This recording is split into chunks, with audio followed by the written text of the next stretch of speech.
Hello সোনামণিরা, তোমরা সবাই কেমন আছো? আশা করি তোমরা সকলে ভালো আছো। আজকেও তোমাদের জন্য নিয়ে আসলাম জিকে এবং বিভিন্ন ফুল সম্পর্কে ধারণা, জানা অজানা তথ্য জানবার জন্য। চলো শুরু করা যাক। গরমের সময় ফোটে এমন কয়েকটি ফুলের নাম বলো।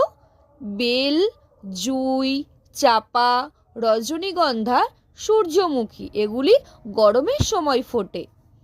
কয়েকটি ফুলের নাম করো যারা বর্ষাকালে ফোটে। কদম, দোপাটি, কামিনী এগুলি বর্ষাকালের ফুল।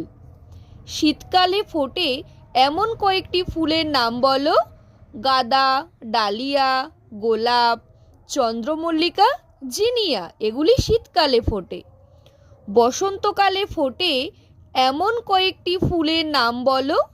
কৃষ্ণচূড়া, পলাশ, শিমুল, অতসী, গন্ধরাজ এগুলি বসন্তকালে ফোটে। মনে রাখার কথা, ফুল সাধারণত পুজো ও উৎসবে ব্যবহার করা হয়। সূর্যের দিকে মুখ করে থাকে বলে ফুলটির নাম সূর্যমুখী। শরৎকালে ফোটে শিউলি, পদ্ম, টগর, করবী ইত্যাদি ফুল।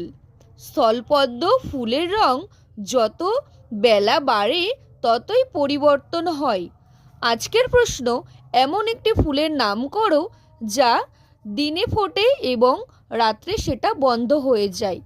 তোমরা যদি এমন ভিডিও পেতে চাও আমাকে কমেন্টে বলো এবং ফুলটির নাম তোমরা লিখে কমেন্ট সেকশনে পাঠিয়ে দাও। আর আমার চ্যানেলটি সাবস্ক্রাইব, লাইক, কমেন্ট, শেয়ার করতে পারো।